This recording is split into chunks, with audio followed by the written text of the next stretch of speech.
Narito na ako, Noli Eala, kilalanin ang mga nasa likod ng bawat laro. Sa buhay man o sa playing court, game na tayo! Power and Play sa Radyo 5, 92.3 News FM.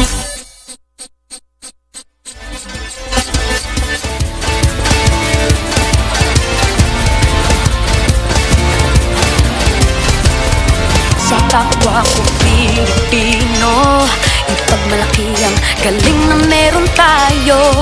Ilantad ang likas nating talento at magdala ng saya sa mundo. Sa harap ng pagsubok ay di susuko, para sa pangarap tayo'y porsigido.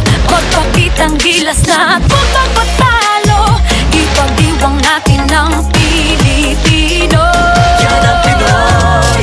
Mula noon at hanggang ngayon, talento natin ang bida. Mula sa simpleng bakuran hanggang entablado natin ipakita. May pagsubok man ng Pinoy, pinalalakas ng saya. San man tayo sa pulo, tsumbe, sibay, lakay, amiga.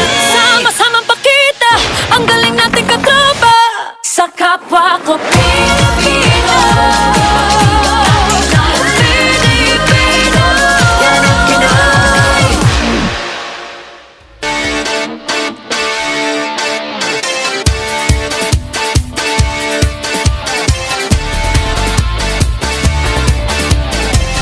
Ang dami pong pumuputok na mga balita sa inyong paboritong sport. Kaya basketball all the way tayo sa inyong paboritong kasama sa almusal tuwing Sabado ng umaga. E di paano? Bango na! Power and Play na! Power and Play with Kom Noli Eala. Magandang umaga po sa inyo lahat mga kapatid. Ito po ang Power and Play. Ang hatid po sa inyo ng Cherry Loom, ang yerong may aluminum. Cherry Tigo, it's fun to drive. Chooks to go, nag-iisang manok ng bayan. At True Religion, where passion meets power. Binabati po natin lahat ng ating mga suki sa Radyo 5, 92.3 News FM, on 1PH sa Signal TV, and of course, sa mga nanonood po sa atin all over the world sa Facebook Live ng Radyo 5, ng Power and Play of course, at ng 1PH. Ako po si Noli Eala at espesyal po to sa akin dahil, naku, chairman na pala ako ng Philippine Sports Commission. Alam mo, marami po nagtatanong sa akin kung itutuloy po natin po ang Power and Play. Unang-una po, gusto ko pong magpasalamat sa lahat po ng mga nagbigay sa akin ng karangalang ito. Unang-una po ang ating Pangulo, ang ating pong mahal na Pangulo, si President Ferdinand Bongbong Marcos Jr. Marami pong salamat, Ginoong Pangulo, sa karangalan pong ibinigay niyo sa akin na pamunuan ang Philippine Sports Commission. Ako po ay talagang humbled by this honor at gusto ko po magpasalamat sa lahat po ng nagpadala ng kanilang pagbati, sa lahat po ng aking kasamahan sa PSC, lahat po ng mga stakeholders po ng sports, lalong-lalo na ang POC President na si Mayor Abraham Bambol Tolentino. Of course, lahat po ng mga nagpadala ng kanilang pagbati sa mga NSA officials, sports leaders all over the country, at ang lalong-lalo na po ang mga netizens, ang mga ordinaryong tao na nagpahatid po ng kanilang suporta at kasiyahan. Galak na galak po talaga tayo, lubos po tayong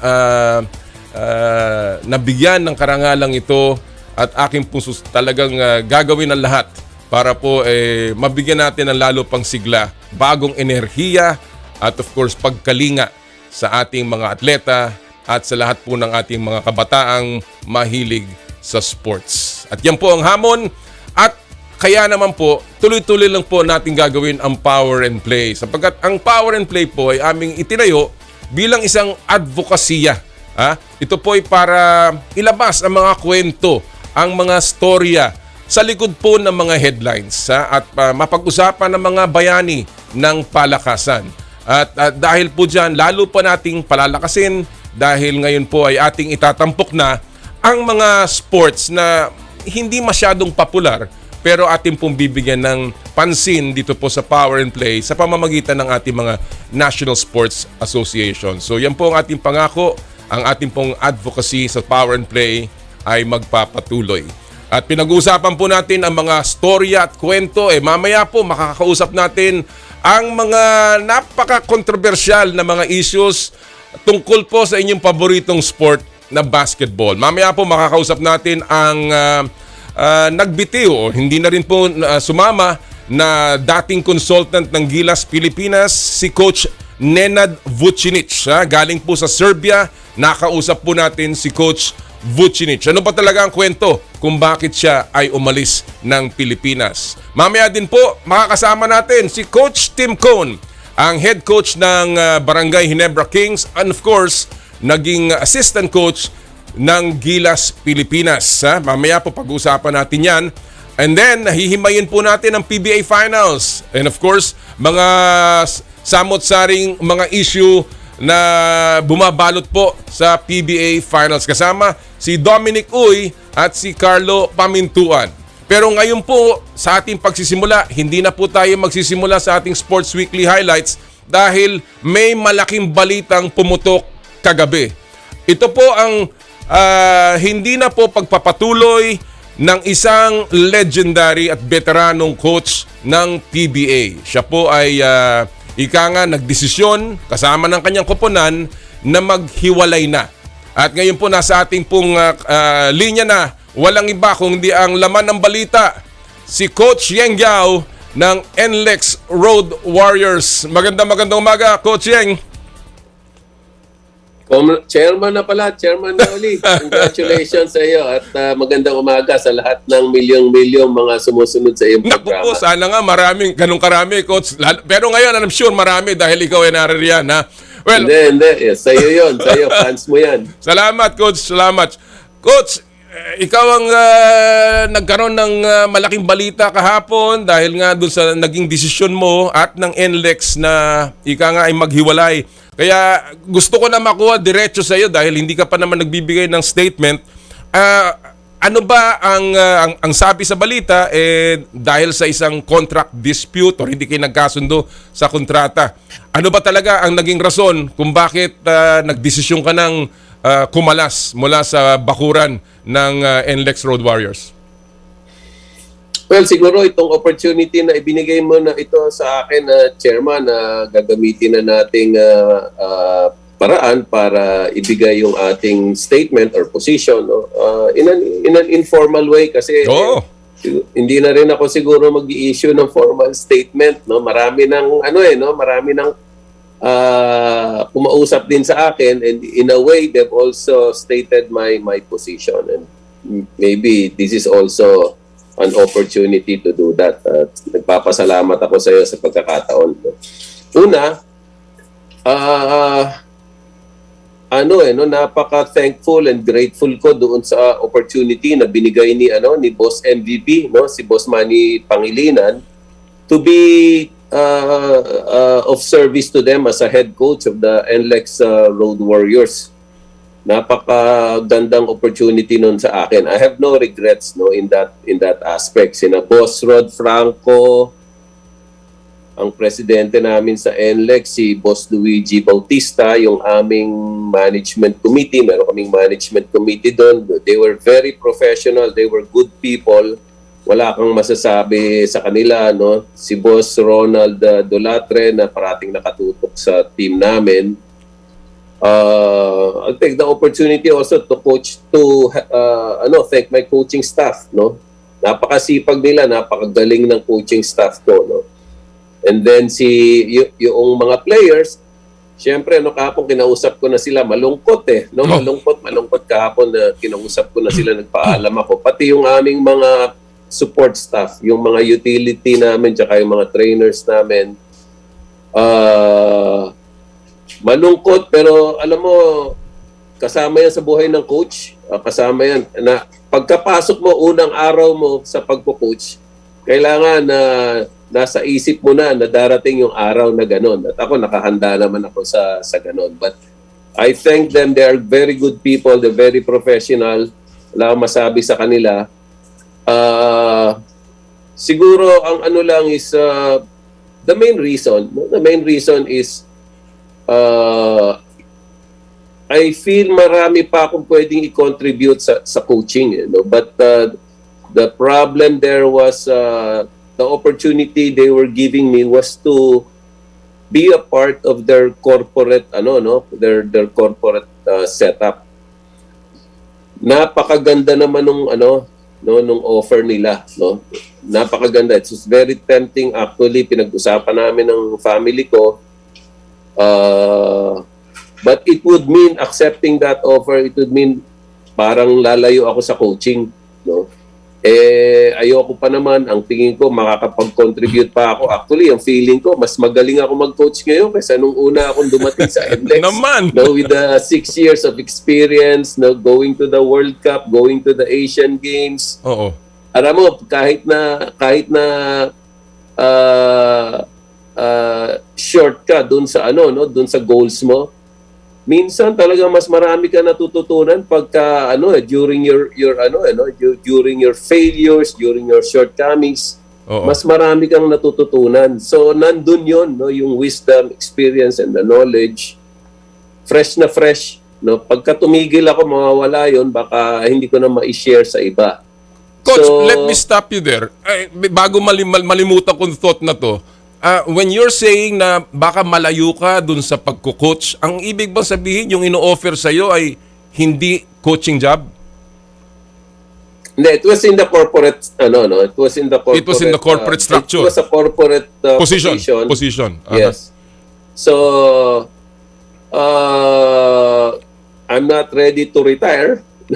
Pero at the same time, I'm taking a risk. Sabi ko nga, I'm taking a risk because hindi natin alam kung meron pang interested naman di ba? Hindi natin alam kung once you test the market, you're not really sure kung ano mangyayari. But at the same time, handa rin ako for that. I'm ready to take care of my personal matters, personal business. So, ganun talaga, no? But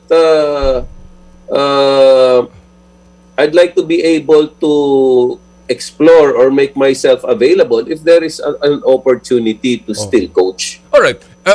Coach, ito ba yung decision mo ba? Obviously, yung pagiging, yung naging offer sa'yo at yung decision mo na hindi tanggapin yan and kahit gusto mo pa mag-coach, wala naman itong, sabi nga nila, amicable daw yung pagkakahiwalay ninyo. Wala naman itong kinalaman sa mga nangyayari nung nakaraan na yung mga trades na nagawa ng NLEX, yung mga nawalang player sana sa'yo na pagpapalakas ng team, may mga haka-haka kasing gano'n na baka daw sumama ang loob mo at kaya ito'y nagdagdag sa rason kung bakit nag-decide kang umalis. Pakiklaro mo kaya. Wala. Actually, gusto ko pa mag-coach dito. Mahal ko tong team na to, no? Gusto kong kasama sina Boss Rod, sina MVP, sina Boss Ronald, sina Boss Luigi, yung aming mantom. Gusto ko silang kasama, no? Kaya lang hindi nga coaching job yung in-offer nila. So if they offered me a coaching job, I would still be here actually. I see. Because I still want the coaching. So hindi dahil dun sa mga sinasabi nila na meron naging problema with regards to the previous trades or may mga wala yon, hindi ka lang. Iba-ibang klaseng intriga Walang atraso sa akin ng NLEX. Okay. Gusto ko lang talaga mag-coach but the offer was not for a coaching job. If you were not going to be selected as coach, sino ang magko-coach ng NLEX? Ano ba naging plano doon? Alam mo, Chairman, hindi ko na tinanong yan no? Kasi it's basically none of my business anymore. No? So sila na siguro makakasagot niyan dahil decision naman nila yan. Alright. Decision nila yan. Okay. Sabi mo nga, you are putting yourself out there and of course, unang-una coach, maraming bilib sa'yo. Ako, nagulat ako sa naging desisyon. You are the last coach na nanalo outside of the PLDT San Miguel group, no, when you were still with Rain or Shine. So talagang alam ng tao ang galing mo. You are the 7th winningest coach in PBA history. Everything is there for you. Ano ang plano mo ngayon? May mga nagsasabi na may usapan with Rain or Shine. Is that true? Totoo ba yan? Alam mo, Chairman, pagka wala akong problema with Reynolds yan. Galing ako dyan, no? They're family to me, no? But it's still going to be their decision, no? Kung gusto nila akong magbalik or hindi, or there is any other option there. There are other teams that might be interested. I will Consider. I will consider them. Kaya nga natin respectfully declined yung offer doon sa corporate position. Is because we still want to be able to coach, no? So kung ganyan, but ayoko kasi na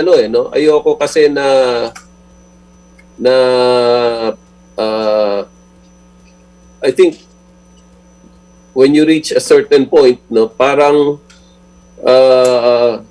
ayaw mo na lalapit ka, mag-a-apply ka, kakausapin mo, no?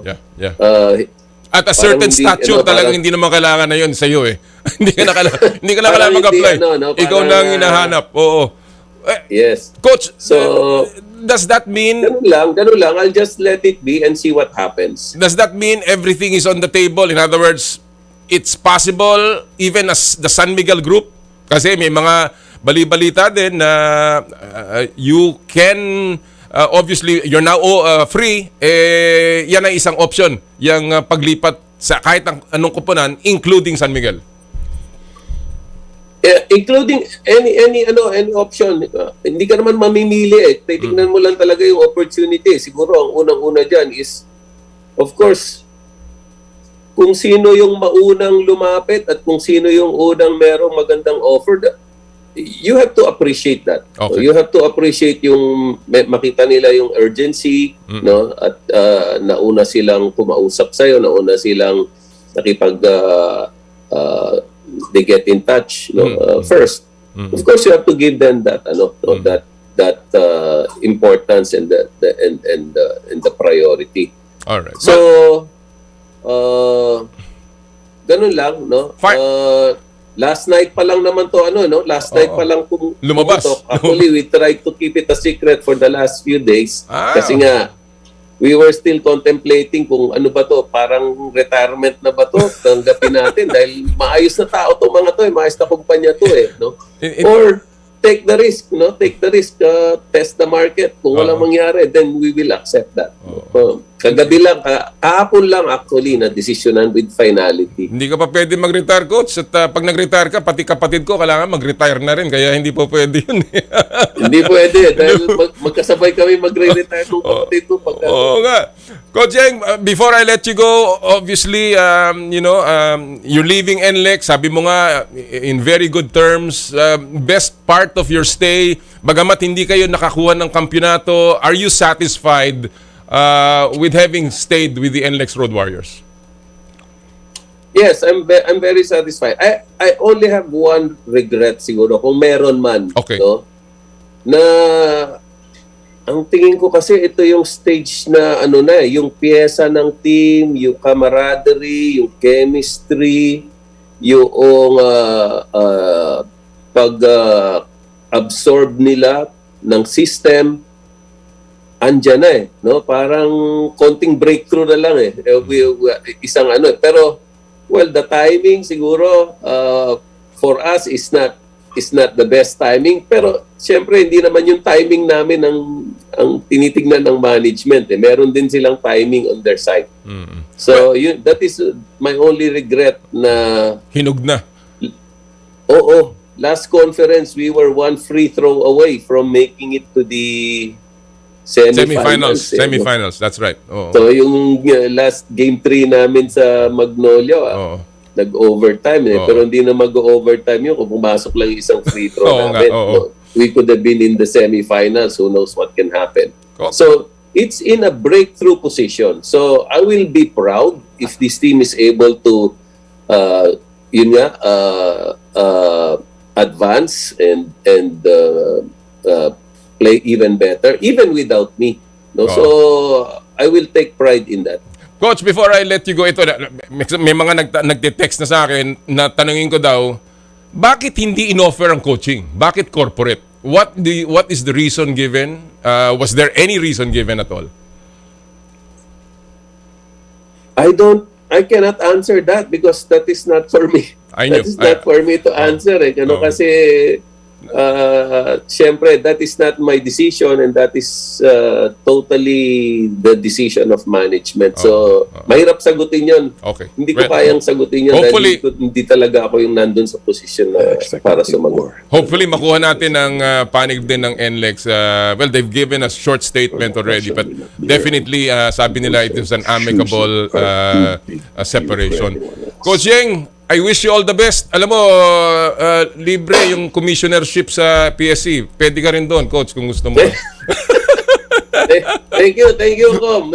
But yun nga, dito muna ako sa coaching. Tingnan natin kung may mangyayari. Okay. Coach, maraming salamat. Good luck sa iyo and all the best. Good luck din sa iyo, Chairman. Good luck sa iyo.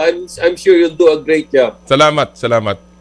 Mga kaibigan, ang ating kaibigan, Coach Yeng Guiao, dating coach po ng NLEX Road Warriors. Well, again, ganyan talaga ang buhay. No? May mga bagay na minsan dumadating na po doon sa puntong yon. Sabi nga ni Coach Yeng, gusto niya pa mag-coach. And definitely he should dahil napakarami pa pong pwedeng ibigay. And I'm sure, tutunog na ang telepono ni Coach Yeng maya-maya at ang dami na pong magtatatawag dyan. Again, good luck kay Coach Yeng Guiao. Marami pong bagay-bagay no, na mahirap pa. Pero sana makuha natin din ang panig ng NLEX Road Warriors. Alright, tuloy-tuloy po tayo. Ngayon po, gusto ko lang ibigay ang ating pinupulsuhan ngayong araw pong ito. Ito ay related na rin sa aking pagpasok po sa PSC. Ang ating pong pulso ng bayan ngayong araw pong ito, hatid sa inyo ng Chooks to Go, nag-iisang manok ng bayan. Ito po, ano pong mga reforma ang gusto nyong makita sa Philippine sports? Ano po, simpleng-simple lang, matulungan lang ninyo at mabigyan nyo ako ng konting tip. Ano po ang mga reforma na gusto nyong makita sa Philippine sports? Kung gusto nyo po makisama sa ating talakayan, mag-post lang po ninyo komentaryo on all socials. Of course, sa aming pong Facebook page and of course, sa aking pong Twitter account. Alright. Ngayon po, syempre dito sa ating palatuntunan, patuloy po ang pamimigay natin ng mga premyo. Again, ito po ang aking pong gustong paalala. Meron pa rin po tayong Joyride Super Up Top Up promo.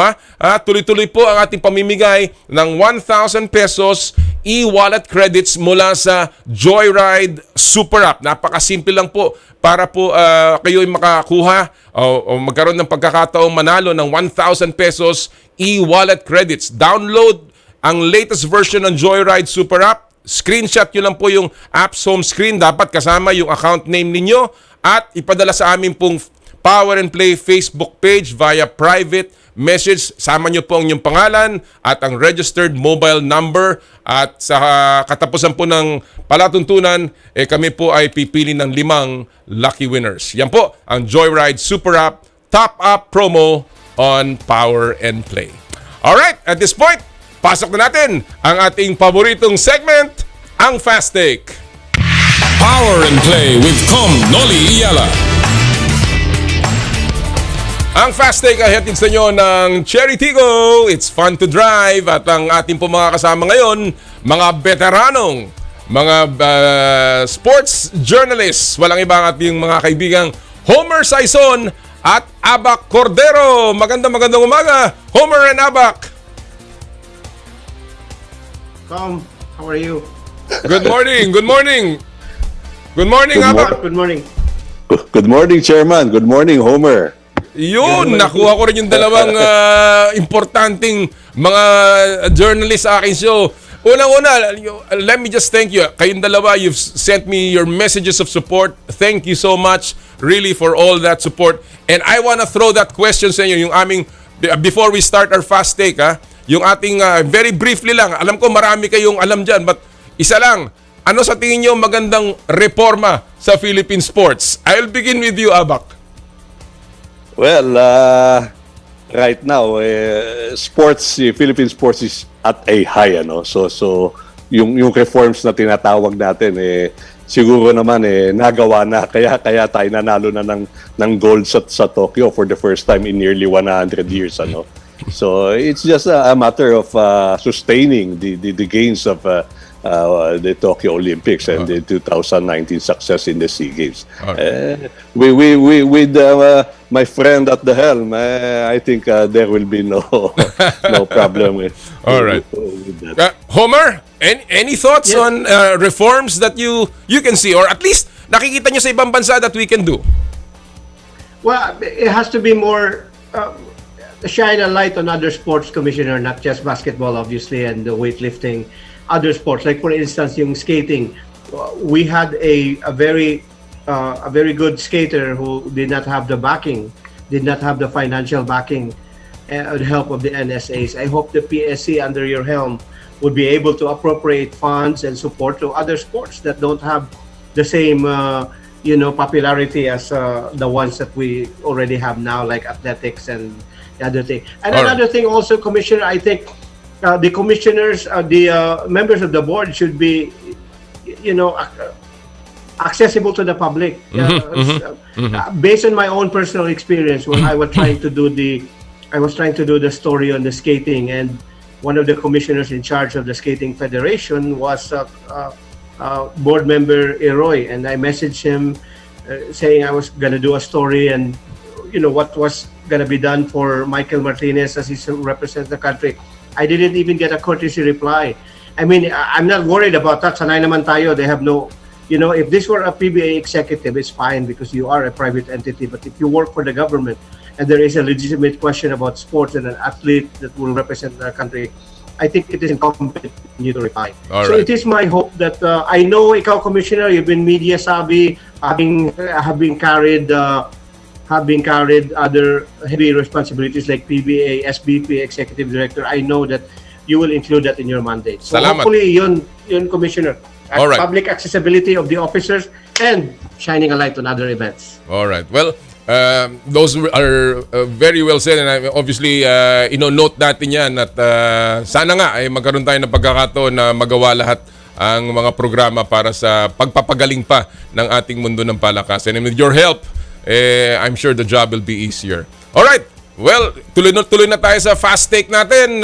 Alam niyo na ang drill dito.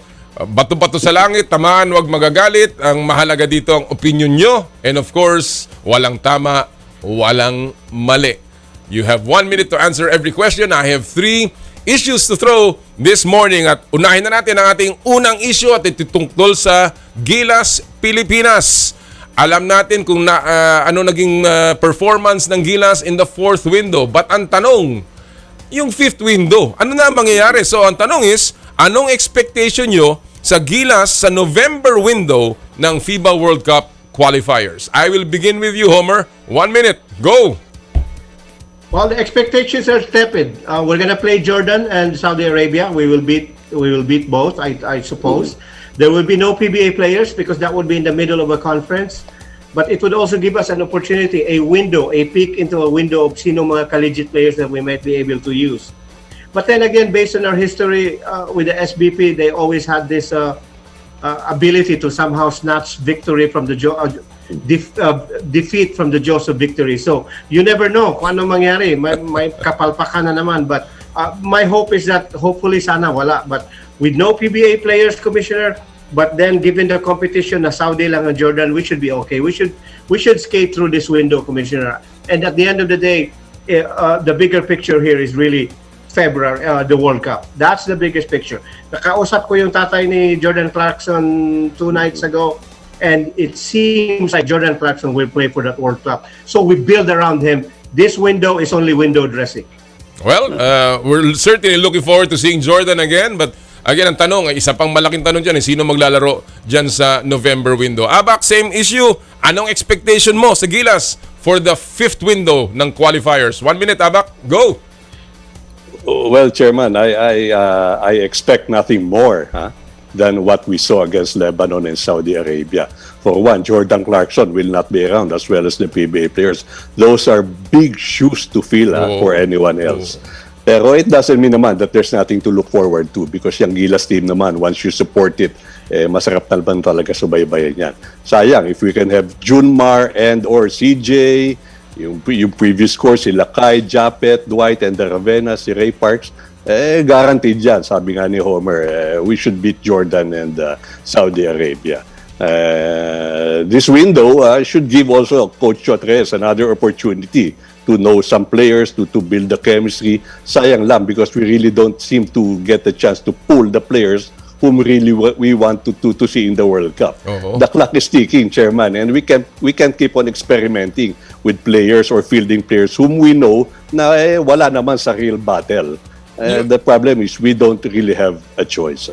Eksakto yung sinabi mo, Abak. Really, the clock is ticking at nasayang na nga yung first 5 years and we're down to our final year and we're still building our team. But, hindi na natin pwede. Sabi nga nila, we cannot cry over spilled milk. Dapat we continue to build and hopefully we will get there in the World Cup with our main players. Alright, second issue of the morning.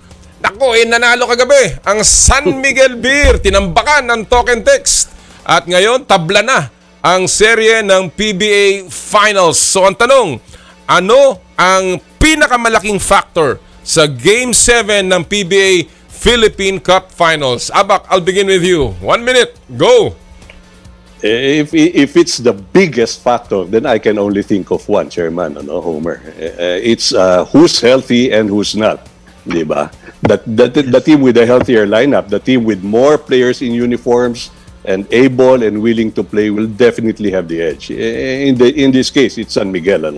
TNT missed Jason Castro and Glenn Cabuntin last night, and it told heavily on them. It didn't help also that the defending champions had si Marshall Lassiter and Simon Siso hitting their 3-pointers like they were free throws. Tapos si Cabuntin is out for good. He will be missed, siyempre. Si Jason naman, he vowed to try his best to help his team tomorrow. Pero mahirap yan, Chairman and Homer, when the mind is willing but the body is not. He can still hit the big shot, but at 36, medyo parang he's starting to feel his age. Makikita mo naman sa mga games, when he takes a fall, para matagal na tumayo si Jason. Baka marupok na. But mahirap dito. San Miguel is looking very good. But still, I want to see Jason Castro hit the game winner tomorrow. All right. I want a full compliment sana para talagang pag Game 7 talagang bakbakan ng umati kabuyan. Homer, same issue. Ano sa tingin mo ang pinakamalaking factor sa Game 7 na gaganapin sa Sunday? 1 minute, Homer. Go! Coaching. I think coaching is very important. I've made it clear from the very beginning of this series that Coach Leo Austria is getting in the way of another championship for San Miguel. The rotations, the identification of roles in the lineup is very confusing.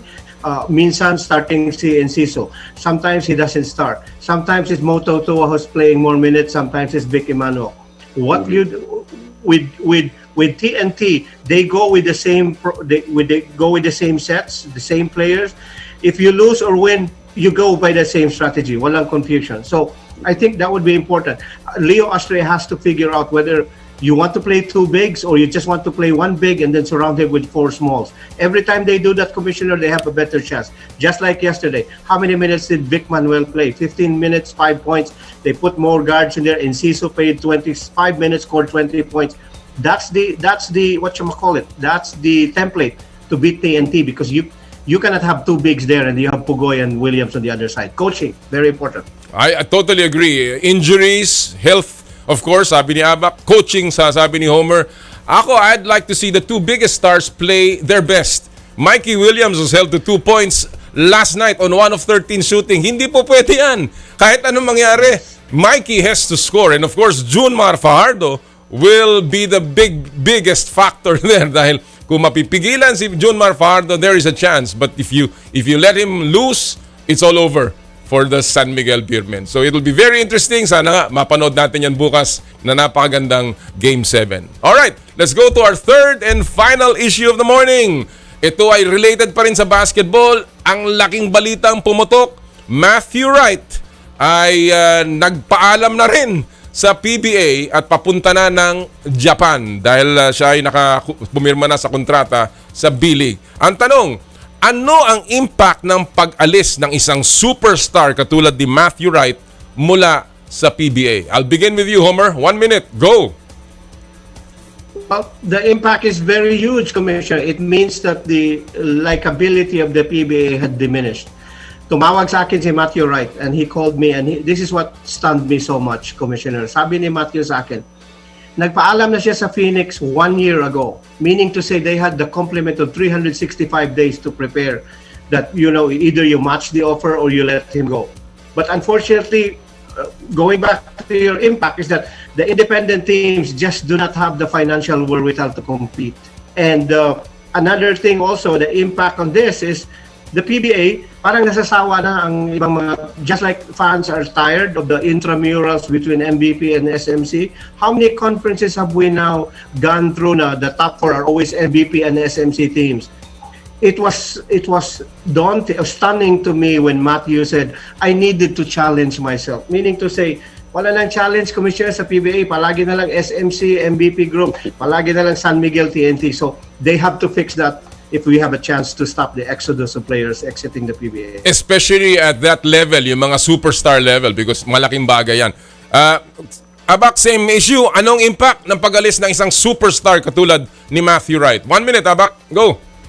Well, the PBA just lost another player to watch, ano. But it's really not something new naman because we've seen Kiefer and Bobby Ray head to Japan as well, ano. But the PBA went on and it will keep moving on, despite their departure. So ang impact in general, I'm not really sure about that. Kaya for me, the impact, the Matthew Wright's decision to move to Japan will be felt more by Phoenix, more than the PBA itself. I think we've seen the last of Matthew Wright because the rule, for if you play for 2 years, playing overseas, he would wait another 3 years before he can return to the PBA. And at 31 years old, plus 2 or 3 years in Japan, that makes him 33 and 34. And another 3 years of waiting, baka 37, 38 na siya before he returns to the PBA. So I think that's it for Matthew, no? Hindi ba? So back to the question, kung ano ang impact sa PBA ng departure ni Matthew Wright, it's not as big as Mount Everest. I agree. I mean, obviously, it is a huge development for Phoenix. Obviously, there are optics issue here dahil nagkakaroon ngayon ng pananaw na kahit na ganong kagaling na player, kahit na ganong kalaki, alam naman natin, sinisweldohan yan, pwede talagang malure away from the PBA. But the PBA is there. It is an institution. We've built it that way. It does not depend on one player or one person alone. It will remain there. But ang tanong, what kind of policies now, what kind of developments in the PBA ang dapat nilang gawin so that they can also address this, this obviously decision of players to leave the league. Dahil kailangan pa rin natin yung mga ganyang klaseng mga superstars. Gentlemen, again, thank you for joining me today. Homer, thank you as always. It's pleasure to have both of you on the show. Abak, lagi akong hihingi ng suporta sa iyo as well. Maraming salamat sa inyong dalawa. Thank you, Chairman. Thank you. Thank you very much, Chairman. Welcome to the world of politics. Thank you. Mga kaibigan, ang ating mga kaibigan, Spin.ph contributor and columnist si Homer Saison, and of course, Philippine Star veteran scribe si Abak Cordero. Alright, bago tayo mag-break, isa muna pong paalala mula sa Smart.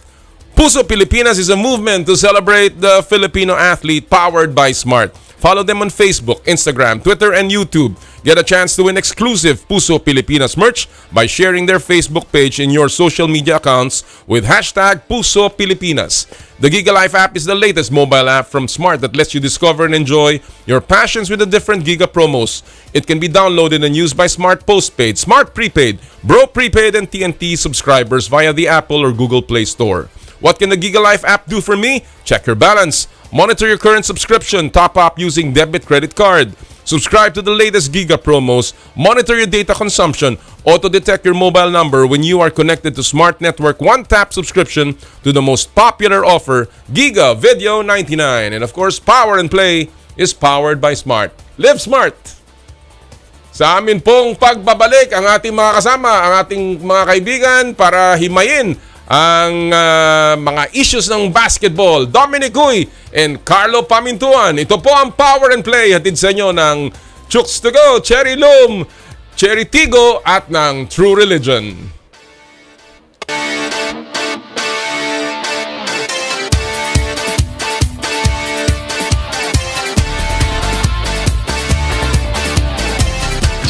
I dare to dream big, to be a voice of my generation, to inspire resilience in the face of roadblocks. And in sharing my stories, I let others share in my passion.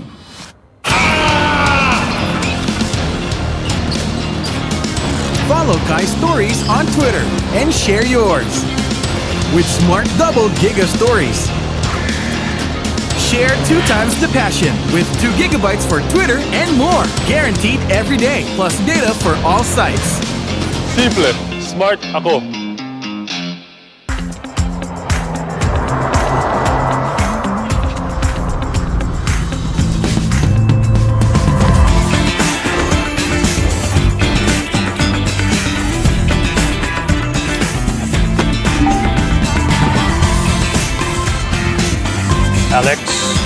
Alex, are you ready to have some fun on your first driving lesson?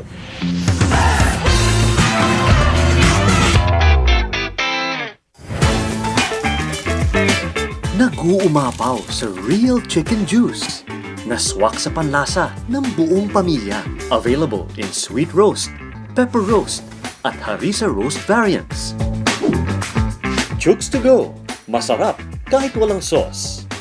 Tawag na sa Chooks to Go Delivery Hotline 8687-1010 o online sa chookstogodelivery.com or via GrabFood at Foodpanda.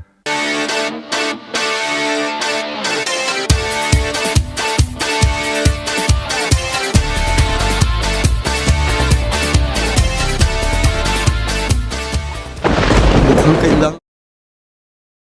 Mag-iisang taon pa lang yan, may tulo na kagad. Ay, bossing! Baka naman kasi hindi matibay yung ginamit nyo. Dapat ang gamitin mo ay Cherry Loom, ang yerong aluminum. Basta yero, Cherry Loom, tibay protektado sa pangmatagalang yero. Humanda na sa mas pinatinding tapatan ng lakas ng tatlo. Tuloy ang laban sa PBA 3x3 Season 2. Simula September 10 sa One Sports at PBA Rush. Mukhang kailangan ko na naman palitan ng bubong ko, pare.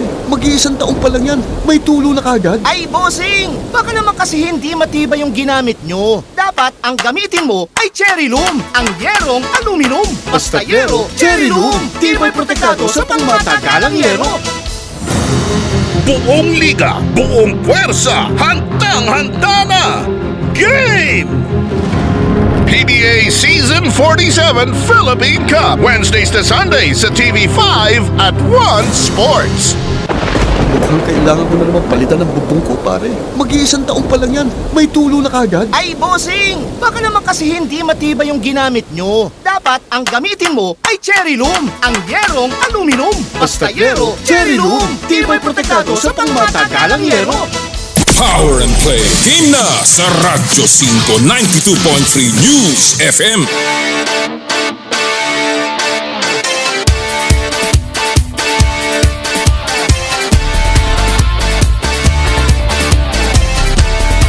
Naimbag na bigat yung amin sa ating po mga kasamahan sa Vegan, sa Lawag, and of course sa San Esteban, Ilocos Sur. O, saka pala, binabati natin ating kaibigan si Congressman Robert Eski Estrella ng isang happy birthday. Thank you so much for the invitation. Kagabi, kaklase ko yan, seatmate ko, si Kong Eski. At God bless you. More power, Kong Eski. Binabati ko rin po nga pala ang aking anak, si Lexi, ng isang happy birthday as well. Have a good and fun time there in Chicago, sweetie. Alright. At this point, mga kaibigan, pasok na natin pagpatuloy po natin ang pag-uusap tungkol sa mga issues sa basketball. At ngayon naman pag-usapan natin ang PBA Finals at iba't ibang mga related na topics. Ang ating po mga kasama ngayon, walang iba kundi ang mga veteran broadcasters, and of course, they cover the games, Carlo Pamintuan and Dominic Uy. Good morning, gentlemen. Good morning, Chairman. Thank you for having us. Kami na naman nagkasabay nitong si Dominic Uy. Parang palagi na lang siya yung partner ko pag nag-guest dito sa show mo, Chairman. Kayo ang love team eh. Dom, good morning. Good morning, Chairman. Congratulations. Salamat. Thank you so much. I guess I will not see you too often in the golf course. Kaya paghahandaan ko na lang ikaw after 6 years. Guys, let me go straight to the point. Before I talk about the PBA, let me talk first just a little bit about Gilas. Alam naman natin, ang dami-daming naging concerns, ang issues just before window 4. And then, of course, the Lebanon game happened, and then the Saudi Arabia route came up, and that masterful win. Sa tingin nyo ba napawi na yung mga concerns ng mga tao after those 2 games ng Gilas Pilpinas with Kai Soto, with Jordan Clarkson, and the rest of the PBA, including sila Dwight Ramos? I'll begin with you, Carlo. I think a little bit, but to be honest, I don't think it will die down completely until we see the team competing in the 2023 FIBA Basketball World Cup, no? Kasi yun talaga yung hinihingi ng Gilas program, even Coach Shot Reyes. Be patient with our development and ipapakita namin sa inyo kung ano magagawa namin come 2023. So some of the fans are a little bit impatient with the process. They want to see wins now. So magpapatuloy yung ganitong proseso. There will continue to be some friction, but I think there were some fans that were calmed down a little bit with that win. But I think this process will continue until the start of the World Cup. Yung ganun, yung sinasabi ni Carlo, talagang meron pa rin siguro residue, tuloy-tuloy pa rin yung mga issues na ganyan. What do you think is the main concern? Bakit medyo meron pa rin alinlangan ang mga fans sa Gilas Pilpinas? Well, I think it's 2 things, no? And I completely agree with Carlo that it's not really, hindi mauubos yan. I think 2 concerns. I think the direction of the program, because we've seen what has happened before, right? That when you have a program, we give them enough time to practice, we have success. So fans, obviously, the hardcore fans wanna see, okay, what's the plan? What are we gonna do to give us a really good chance? Especially we're hosting in 2023. Second, obviously, it's all over social media. There are some people that don't really like who is put at head coach right now. But it is what it is for me, right? We need to support him, made the commitment to him, need that support. And I think Jordan Clarkson and Dwight Ramos put it in perspective that, they're one team, whoever that is, that we need to support, we need to trust, we need to believe. This is the situation that we have now. But moving forward, we can only change or improve if we look at what we need, what we're going to do moving forward. Obviously, we have to look back and see ano ba yung mistakes. And then moving forward, we'll set the things that are right and what we're supposed to do and follow through on it. Wag na plano lang. We need to be able to really make sure na magagawa natin. A few players have said na nakasama dun sa Gilas Pilpinas that they think that this team with Kai and Jordan Clarkson is going to do something special. I think that was mentioned by Bobby Ray. Carlo, if you look at this team, what is it lacking and who are you adding if you had an opportunity to make that decision? Yun nga yung masaya from seeing this window, Kom, no? There are players there that you can consider really as shoo-ins for the 2023 team. If you have a talent like Jordan Clarkson playing, of course, you put him there. Kai Soto is there. Japet Aguilar will be playing his 3rd World Cup in 2023, di ba? Dahil effective pa rin itong si Japet. Dwight is of course there. Pero syempre meron pa rin mga players who were not available during that span na pwede nating idagdag. CJ Perez is one. He might be playing his 2nd World Cup. Of course, Junmar Fajardo might be playing his 3rd again. It's still up in the air kung sino yung pwedeng isama dun sa pool. But again, as Dom said, all that matters is if you select the players, you give them enough time. And the PBA has committed to giving them enough time come 2023. 2 conference lang yung lalaroin instead of 3, to give really the players as much time as they need to be able to build chemistry. Kasi yun talaga yung kailangan eh. The talent is there. What we need is for it to mature, to come together, and for them to perform as one single unit come the World Cup. Dom, are you still going to include young players along the way now, going into the World Cup? Is that something that should still be considered, or are we to really sabi na natin, wala na, tama na muna yung experimentation, let's go with our veterans. What do you think about that? I think end of the day, whether veterans or young players, I think it'll depend really on the chemistry and the talent that will be needed. Like Carlo said, there will be some shoe-ins. So the guys that will be put in those certain positions, whether they're young or a little bit older or a veteran, will really depend on the selection process. I have no bias whether young or old. I really feel that we need to be able to field the best team. And when I mean the best team, not necessarily the ones with the most amount of talent, but the ones who can really play well together so that we can have a really good showing for 2023. Well, yeah, I share that same sentiment. I really hope that we get the best team out there. Dahil hindi naman kailangan lahat obviously not everyone will get the same kind of minutes that they are getting. So it's just a matter of filling in and finding out ano ba yung pathway natin patungo sa top 8, and maybe we can start matching up and really seeing ano bang kailangan natin to make it to that point na we are the best Asian team so that we make the Paris Olympics in 2024. All right, let's go to the PBA. Guys, you cover the PBA. What a series. Up and down. Of course, kagabi tinambakan ng San Miguel. They came off really hot in the start. You see Simon Enciso coming out. And of course, the old Marshall Lassiter. What has been the key so far in this series, Carlo? For game number 6, and I will steal a lot of analysis from Coach Jong Wichico na huli ko nakatrabaho sa PBA Rush.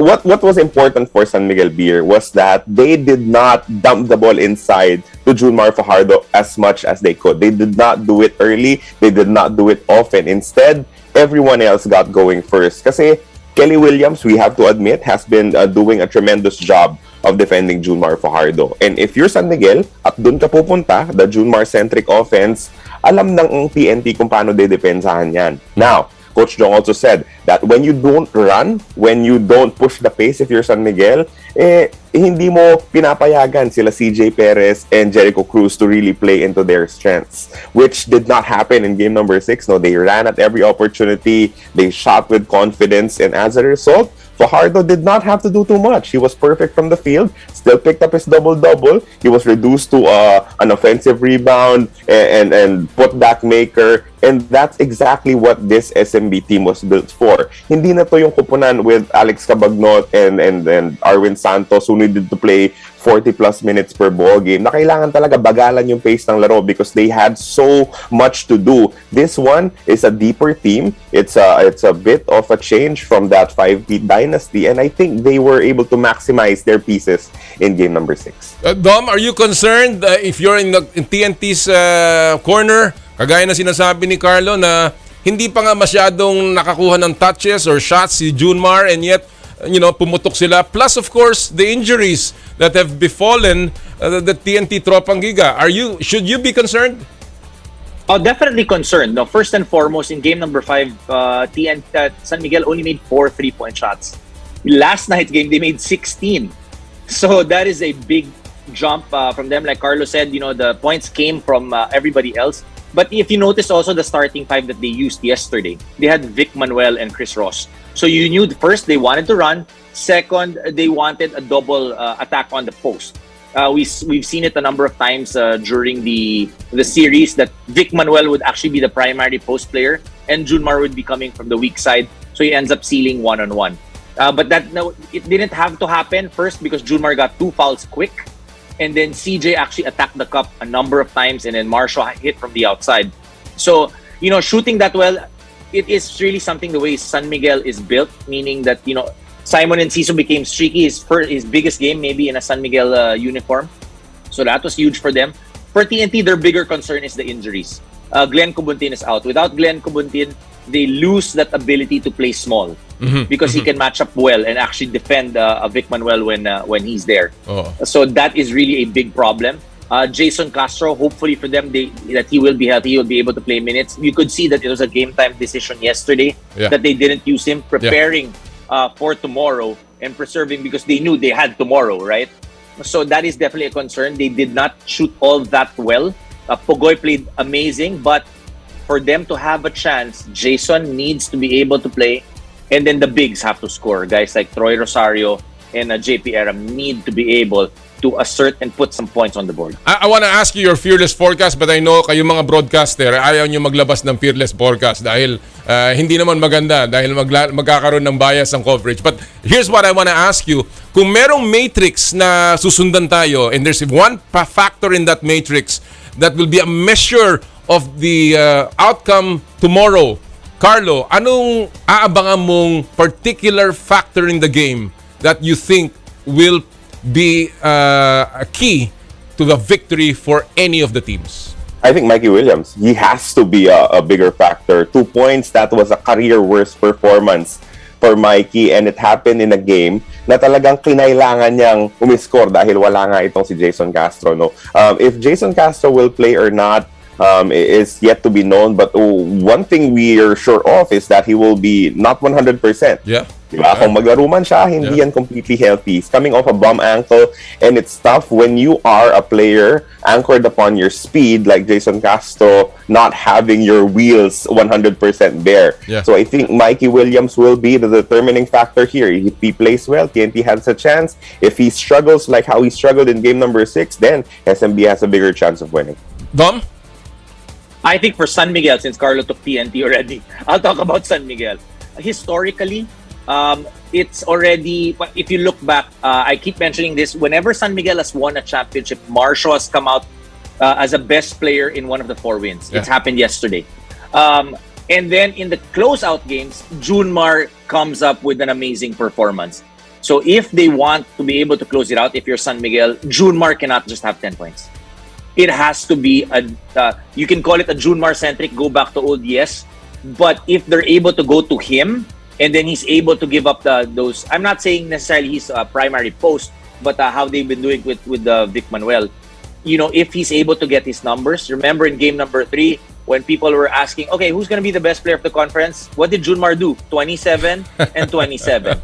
Expect that type of an effort for Junmar. Remember, he hasn't won in 2-3 years. He's the best player of the conference, averaging a double-double. He needs to be able to get a performance that is something for the books. Well, we are excited to watch that tomorrow, and obviously yan ang ating mga abangan na factors. I want to jump into a couple of topics lang here. First of all, Yeng Guiao, you know, I talked to him this morning, and he has said that it was a career decision really for him. How big of a loss is Yeng Guiao para sa NLEX, Carlo? It's a big loss because if you see the teams na binubuo ni Coach Yeng, it's very difficult for someone else to pick it up and coach it to success. Diba? Nakita natin with Rain or Shine, even if Coach Kaloy has been his assistant for the longest time, nahirapan sila to get the same success as they did. So it will look like a rebuild, I think, for NLEX dahil hahanapin mo diba? First, you have to look for a head coach who could replace him. Second, can the coach work with the pieces that are there? Third, what will be the system? Lalayo mo ba dun sa ginagawa ni Coach Yeng? Because that's what he built the team for. So I think the upcoming Commissioner's Cup will be a very, very challenging for the NLEX Road Warriors. Well, another departure, of course, in Matthew Wright, Dominic. Nawala na si Matthew Wright sa Phoenix. Obviously, that is a huge loss. But ang tanong ko dito is, is free agency hurting the PBA? I honestly think because it's new, it's still really something that before it was somewhat of a free agency, right? Now it's really free agency. I think this is something that the PBA and everybody else will have to learn. You have to remember also that because of globalization, there's a lot more competition outside. Yeah. Before, right, we were only worried about the PBA is the number 1 league in Asia, but now you have the Japan League, you have the Korean Basketball League, Taiwan League. So there's a lot of competition. I think the stakeholders really need to figure out, okay, what are we looking at? What is our goal? Do we want the players to be able to go out? Do we want it to be more of a friendly type of a relationship? Or do we want to be able to say, you know what, we're going to protect our turf? That's what we need to figure out. To be able to prepare and see, okay, what type of a league moving forward are we going to be? Because of the competition, now this free agency, it becomes, let's be candid. A lot of it has to do with how much money is being offered. Yeah. And what the situation is. And it's really hard to blame the players because, as a basketball player, your window to be able to get these big contracts is not very big. Yeah. And when it's there, you want to make a jump at it, whether it's a professional athlete or even, let's look at the professional level. When you're recruited by a multinational to go abroad, that is something that is applauded. Yeah. But obviously, for us here in the PBA, the local league, it hurts because you lose that talent. Very good point. I think that's a very great point to stress na iba syempre professional, this is still their job and they have to protect their future. And I said, the PBA will go on. It is not built on one player alone. Talking about the PBA, the next conference is a few weeks away and we're already hearing all of these imports coming in. Carlo, sino ang interesting import that you are looking forward to covering and even watching? Oh, lots of really good talent. Justin Brownlee, of course, when he's there, you have to pay attention to Justin Brownlee. Doesn't matter if it's the Commissioner's Cup or the Governor's Cup kasi nag-best import na siya in both. But I'm looking forward to seeing yung import nitong San Miguel Beer, no? Former lottery draft pick and Lebanese naturalized player. So he can be someone will actually compete against dun sa last window of the Asian qualifiers. Itong si Robinson. Really looking forward to seeing how he meshes with the already stacked team of SMB. Dom, ESL team, Bay Area Dragons are also going to be playing. And of course, maraming NBA caliber imports. Who are you looking forward to seeing here? I think, I'm excited for everyone. Why? Because, leading up to the World Cup also, this kind of gives you a taste of what's out there, but in a local flavor, right? That it's here. So I'm very, very excited for that because it really opens the eyes of everybody. You're not just watching it on TV or your screen or your laptop, but you're able to see this live. So I think, this is something that is good for everybody to see that, this is what is happening now. You don't just hear it, you don't just read it on social media, but you'll see it with your eyes. Oh, well, it'll be exciting the next few weeks, the next few months, all the way to the World Cup. Basketball all the way, ika nga kahit na ano sabihin talagang wala tayong magagawa, it still remains the most popular sport in the country. Gentlemen, again, maraming salamat sa oras at panahon na binigay niyo sa amin ngayon. Good luck in the finals tomorrow. Are you both covering? I'm covering for Carlo PBA. is. Carlo, okay. Carlo, batiin mo kami ni Dom bukas. Will do. Maraming salamat, Carlo and Dominic. Thank you. Mga kaibigan, Dominic Uy and Carlo Pamintuan, ang ating pong mga paboritong broadcasters ng PBA. Alright, before we take a break, bisitahin muna natin at silipin natin ang ating pop culture at viral videos sa mundo ng palakasan sa ating Stop and Pop. Power and Play with Kom Noli Eala. Ang title ng ating video ngayong linggo ay Stardom Young, simulan ng maaga, ika nga sa Tagalog, diba? Well, panoorin niyo po itong batang ito na 7 taong anyos pa lamang, 7 years old. Pero kung gumalaw, malapro. Parang si Manny Pacquiao. Ha? Kakaibang bilis, precision at hand-eye coordination ang ipinamamalas niya sa murang edad. Sa tuloy-tuloy na training at tamang guidance ay malamang ay siya ay pwedeng lumaban at lumaking isang kampiyon balang araw. Talagang Stardom Young. Keep on fighting. That's the way to go. At yan din po ang ating Stop and Pop moment. Alright, at mga kaibigan, when we come back, Tim Cone will be in the house live. Ito po ang Power and Play. Hatid sa inyo ng Cherry Loom, Cherry Tigo, Chooks to Go at ng True Religion.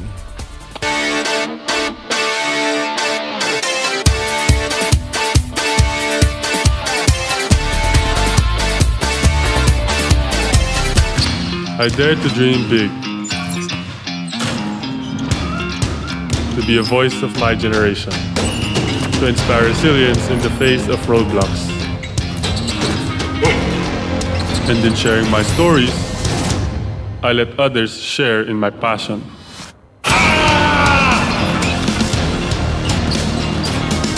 Follow Kai's stories on Twitter and share yours. With Smart Double Giga Stories. Share 2 times the passion with 2 gigabytes for Twitter and more. Guaranteed every day, plus data for all sites. Simple, smart ako.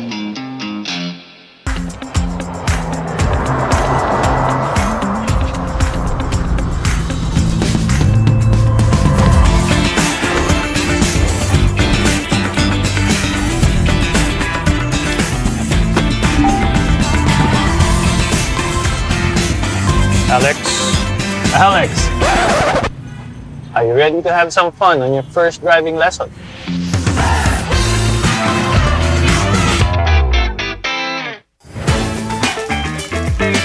Nag-uumapaw sa real chicken juice.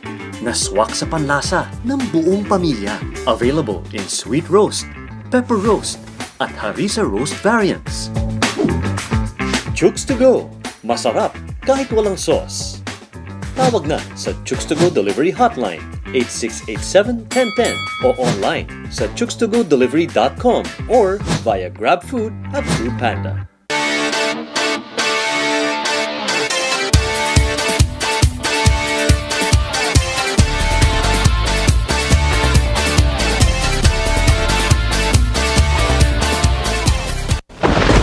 Kailangan ko na naman palitan ng bubong ko, pare. Mag-iisang taong pa lang yan. May tulo na kagad. Ay, bossing! Baka naman kasi hindi matibay yung ginamit nyo. Dapat ang gamitin mo ay Cherry Loom, ang yerong aluminum. Basta yero, Cherry Loom. Tibay protektado sa pangmatagalang yero. Singgaling na, singkulit pa, Singgaling Kids! Tuwing Sabado, 6 p.m. sa TV5! Mukhang kailangan ko na naman palitan ng bubong ko, pare. Mag-iisang taong pa lang yan. May tulo na kagad. Ay, bossing! Baka naman kasi hindi matibay yung ginamit nyo. Dapat ang gamitin mo ay Cherry Loom, ang yerong aluminum. Basta yero, Cherry Loom. Tibay protektado sa pangmatagalang yero. Prepare your heart for an all-out clash. Catch the Premier Volleyball League Invitational Conference. Games every Tuesdays, 2:30 p.m. and 5:30 p.m. Thursdays and Saturdays, 2:30 p.m. and 9:30 p.m. on One Sports. Mukhang kailangan ko na naman palitan ng bubong ko, pare. Mag-iisang taong pa lang yan. May tulo na kagad. Ay, bossing! Baka naman kasi hindi matibay yung ginamit nyo. Dapat ang gamitin mo ay Cherry Loom, ang yerong aluminum. Basta yero, Cherry Loom. Tibay protektado sa pangmatagalang yero. Broadcasting live from TV5 Media Center. 25,000 watts ng balita, impormasyon, serbisyo, DWFM, Radyo 5, Radyo 5, 92.3, News FM, Power and Play. Game na sa Radyo 5 92.3 News FM.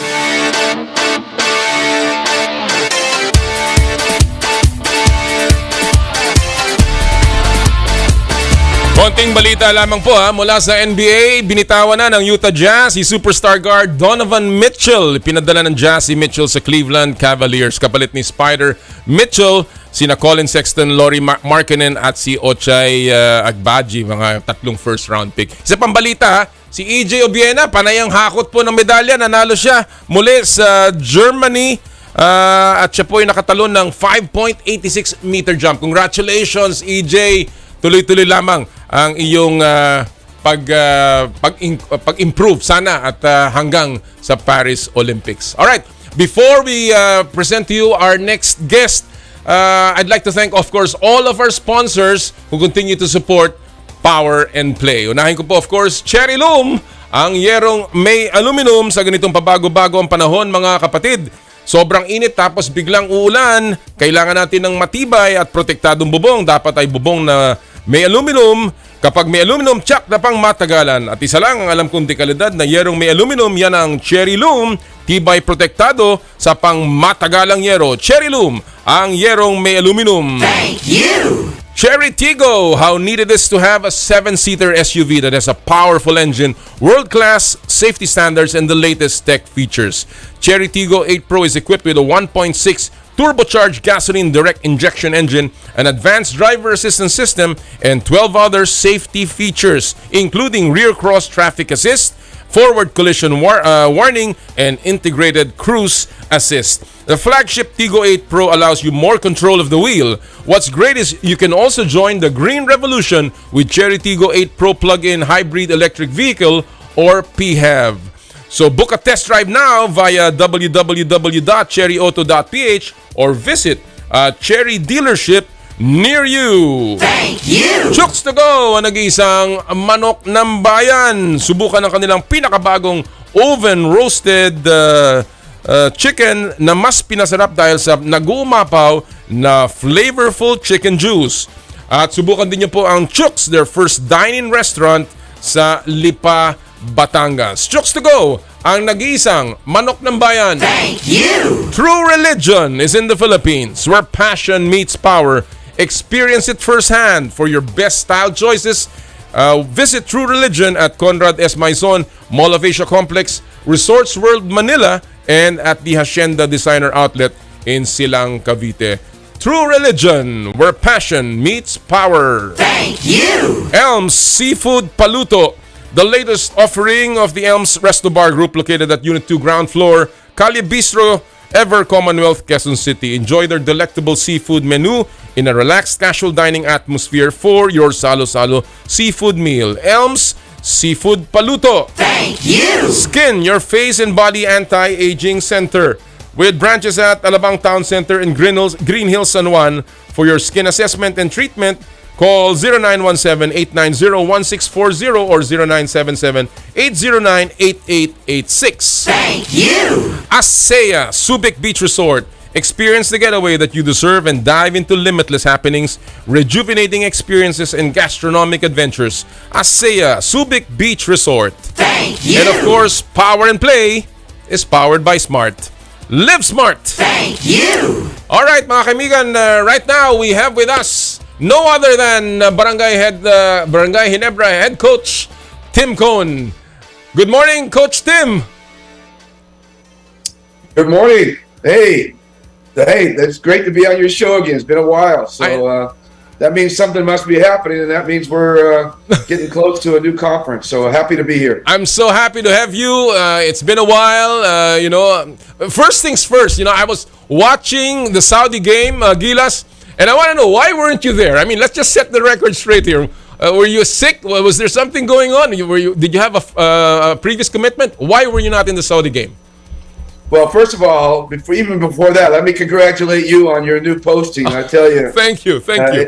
I just feel like, that you're just what the doctor ordered for what we need here. And so I'm just so pleased and happy that you've got that position, and really looking forward to seeing you grow in that position over the next few years. So awesome. Thanks. As for the Saudi Arabia game, yes. I picked up COVID in Lebanon. When I arrived, it hit me hard, and I was out for a couple of days, but I've since recovered, and I'm fine, and I'm ready to go. It was my first time to get COVID, and hopefully it's my last. I don't want to go through that again. I'm not going to ask you about that experience, but I will ask you, though, about your experience handling the Gilas squad, and especially having a squad with Jordan Clarkson. How was that, Tim? Well, first of all, JC, as he likes to be called, Jordan Clarkson, JC, he came in so seamlessly. No errors, no NBA errors. He just a really good guy. He worked from the first moment he was here. He was just a joy to coach, a joy to be around. And the people he brought were great people as well. So you could tell from them that he was a good guy.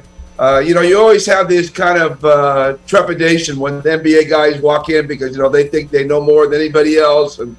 But he came in really humble and just really fit in, and it was a lot of fun to have him around. And he's just truly a great player. Mm-hmm. He reads the game really well. I thought the system that Chut brought in, Coach Chut brought in, the dribble drive motion, we played it at a very, very basic level, obviously, because, we only had a couple of practices with Jordan, and we had like 3 practices with Kai, and even like Japeth came the last couple days. We didn't think he was going to join, and Scotty was late. There was a couple of guys who were late, so we had very limited time. So the system that Chut brought in was perfect for the skills of who we had and who Jordan wanted to bring to the game, how JC was playing. So, obviously he wasn't coached at the talk and text level that you saw last night or the last few nights, in the finals, because you have to learn and grow. It's like when I coached the Southeast Asian games. We just barely touched on some of the things that we do as an offense in terms of my system, because we only had a couple of weeks to get prepared. You don't run it at a grand slam system, level, so you just have to kind of do it. So what I'm trying to say is that system that Coach Chuck brought, I felt was perfect for JC's game. And it's guard oriented. You have your Jason Castros, your Mikey Williams, and for us it was JC Williams. So I thought all of it kind of came together very well for us, and it showed in the Saudi game. And believe it or not, it showed in the Lebanon game. But hey, that I don't think people realize that Lebanon has won 22 of their last 24 international games. And they lost to Australia. One of those losses was to Australia by 2 points just recently. So, and then we played them in Lebanon, and it was crazy in Lebanon. It was like a reverse Ginebra crowd. Right. They were nuts, and it was a tough place to play. And I thought we played really well, and I thought we defended Iraqi really well, considering we only had a few practices to prepare. And so I was very proud and pleased, and I wasn't surprised at all by how we played against Saudi Arabia. What were the positives from this fourth window, Tim? Obviously, you haven't had, as you said, you weren't given enough time. I don't think you even played a tune-up game, did you? And of course, no tune-up games. So, but given that, and yet we were very competitive. We had a chance to win against Lebanon. What were the positives, given all of the frustrations in the Southeast Asian games and in the FIBA Asia Cup? What do you think were the learnings here? Well, first let me say that, right after the game, immediately after the Lebanon game, after Coach Chuck talked to the team, and everybody was kind of getting their stuff to leave together, and I just kind of stopped everybody for a moment. And I said, hey, guys, if you can stay together, if this team can stay together as a group and grow a little bit, and give ourselves a chance to grow, then I think we can become the dominating team in Asia. There's just no doubt in my mind that we can dominate Asia with this team, as long as we can stay intact and continue to grow. Of course, that's always the question for us. Can we, stay intact and continue to grow as a group? Because we're always making changes here and there and here. New coaches, new systems, new whatever. And I've always felt like, it really doesn't matter who coaches. I mean, it could be, Sonny Jaworski, through the years, Norman, Yeng, Tab, Chut, myself, John Chico, any of those guys. It's not about who's coaching. It's about keeping that coach there for a period of time so that the system, like I just got through saying earlier, can grow and get to a higher level. It's just like when we come in, we're playing everything at such a small level because everything's so new and it never gets a chance to grow. Right. And I thought we grew a lot from that limited time Lebanon game into the Saudi Arabia game. We jumped to a whole new level. And I think the thing that impresses me the most about this team that was put together this time, number one, it's athleticism, from point guard to big man. It's a team of athletes. They have really good size at the point guard position in terms of Scotty and Chris Newsom. Those guys can defend up and play. A lot of times, and these guys have been great players. Jimmy Alapag was a great player. LA was a great player. These guys are really great players, but they're undersized at that position. Scotty and Chris bring a different kind of level to the team in terms of what they can do defensively. And that's really more their role. They're not there to score. They got JC next to them. They got to figure out a way to get the ball to JC, and then they got to go out and defend for JC. And so I thought that was really well put together. I thought Chuck did a really good job putting that part together. And then, the presence of Kai protecting the rim. There's a lot of debate on whether Kai can make the NBA. I know there's a big debate in the NBA about that. I was there during the summer league, and there was a lot of talk about him. And but I don't think there's absolutely any question about him being here in Asia. I mean, he is a dominating force in Asia and will continue to be over the next several years. He will dominate Asia for quite a while, quite a long time, with his ability to protect the rim. His instincts defensively are off the charts for a big man like him. And I think that his offense will continue to grow and grow and grow as he gets older and as he fills out his body. But of all the players that I've coached against, the guy he reminds me the most of is at this level, at this point. And I think he'll grow beyond this. But I don't know if everybody remembers him, but he's Wang Zhuzhu of China.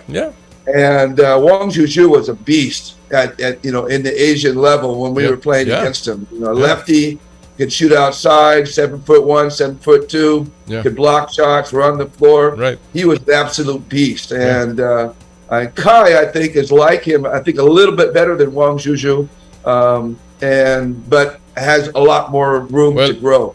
So I think there's just so many positives about this team. I love the young guys in terms of Calvin and Jamie and I'm missing guys. I can't think of them right off the bat. But the athleticism that we have in terms of the youth on that team is really exciting.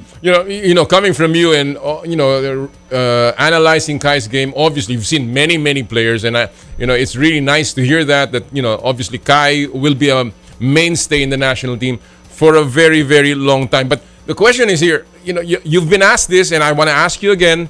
You've seen this team. Some players have said that this team with Jordan, with JC and Kai and Dwight Ramos and Japet and is going to do something special in the World Cup. Are there particular areas in that team that can be filled up by players who are not yet there, and who may this be, Tim? Well, I think the obvious one is obviously Jumar. Jumar would have been on that team, hands down. And that would have given us a definite post presence that we could have gone to. Coach Chuck talked about him a lot, about what we could have done with him in terms of. I don't think there was anybody on the Lebanese team that could have handled Jumar down low, and whether Jumar can dominate at a like against a Serbian team or a U.S. team, that's another whole question, but. Again, at the Asian level, playing against Lebanon, I think he would have dominated there. It would have been a time where, every once in a while we could have just dumped the ball down into him, spread the floor and let him go to work and let him find the shooters as he does with San Miguel. No doubt. I think, adding a shooter or two like Matthew Wright would be ideal if that's possible. We asked Matthew if he could come and play with us. He couldn't make it at this time. But he obviously said he's available for other ones. Getting another shooter on the floor would be nice. And I think that this is not a revolving door in terms of this team, but it's evolving door. The team will evolve as it starts to grow, and you might change a piece here or there, and we've made that very clear.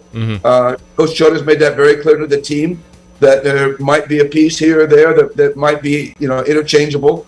And you might bring a couple, 2 or 3 different guys to this window as opposed to the next window as you try to consolidate the team that you want to have going into the World Cup. But the bottom line is that there's a core there that is going to be, I think, unchangeable. That will allow that core to grow over this next year. And I think that those guys will be recognizable. I think that they'll be on call.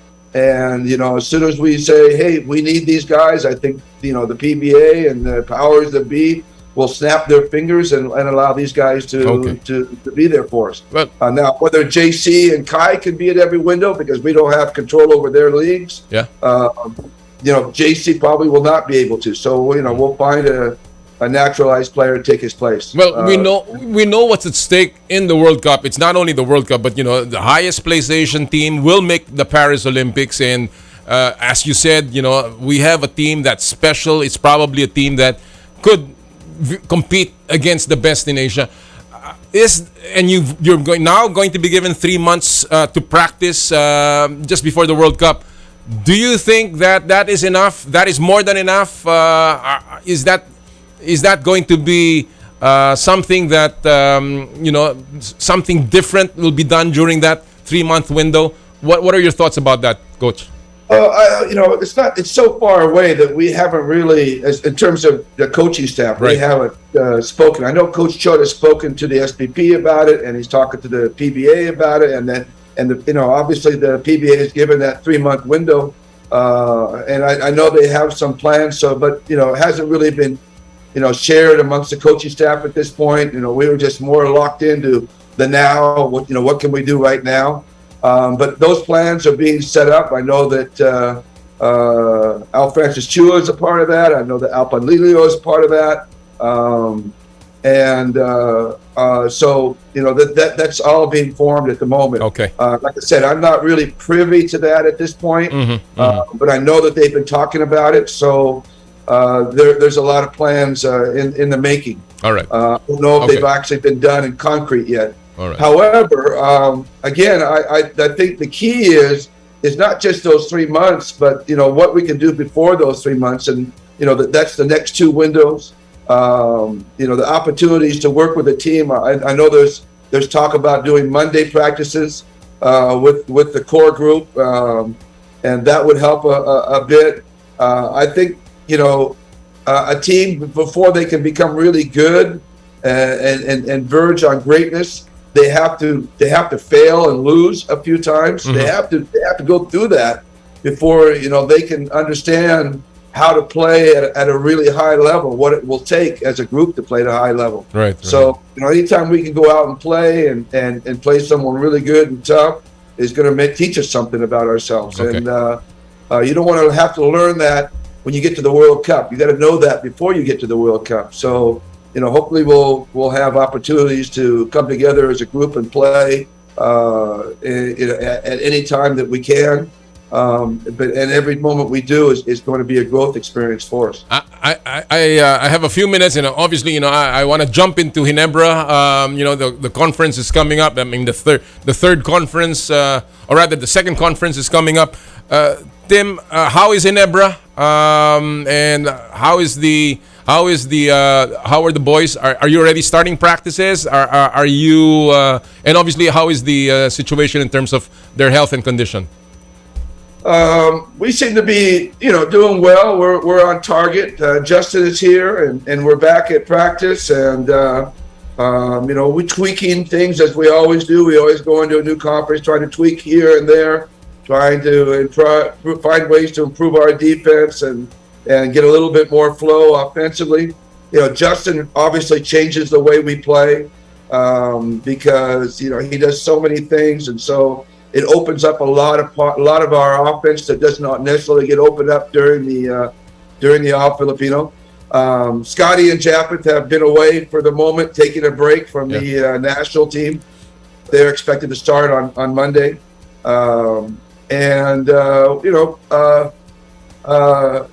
we just feel like anytime you can put a Justin Brownlee with us, we're a team to reckon with. Well, and the only guy that we're really waiting on at this point is Jeremiah Gray. Is he going to play? No, he probably won't be available till maybe around mid-October. Okay. Or maybe at the earliest would be mid-October.